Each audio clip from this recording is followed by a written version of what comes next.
guys, welcome to our channel Galaxy World. So in last video we have saw that logical operator, in that logical and operator. So let us continue logical or operator. So logical or operator, in this any one condition must be correct, then we will be get a output or result as a true. Otherwise we will be get as a false. In this, in logical and operator, in that it must be both the condition must be true, then we will be get a output as true. So in logical or operator, any one condition must be true, then we will be get a result or output as true. So this is a difference between logical and operator and logical or operator. Let us know the table. So expression 1, expression 2 and result. So one expression is true, another true, then result is true. So one is true, another is false, then we will be get as a true, because any one condition must be a true, then we will be get a result as true. So next one, false, one condition is false and there is true, then we will be get a output or a result as true. So one expression is false, another expression is false, then output or a result we will be get as a false. So let us know the one example for logical or operator. So I had took a variable as x, y, rs.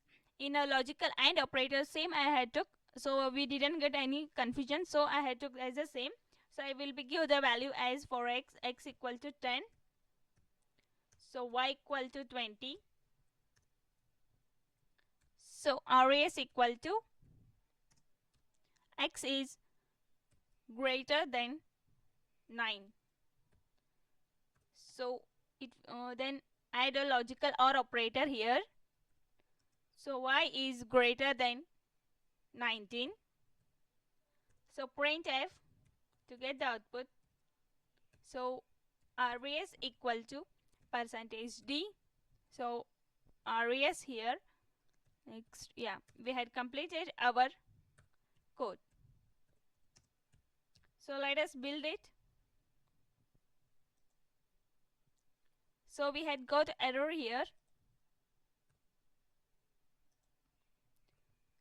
So yeah, let us build it. So here I didn't give those column mark. So yeah, let us build now. So run it. So we had got the output as 1, because any one condition must be satisfied as a true, then we will be get a result or output as true. So now I will be change one condition, as you can be see here. So let us build it. So run it. So even we had got our output as true, because one condition is false but another condition we had got a true, so result will be true as a 1. So next I will be here I will be change. So let us build and run it. As you can be see here, you have, as we can see here, the result is 0, because both the condition are false, so then result is false as a 0. So this is all about logical or operator. I hope guys you have got logical or operator and logical and operator. Let us continue next section in logical, not operator. Support guys, like this only support guys. Thank you for watching my videos.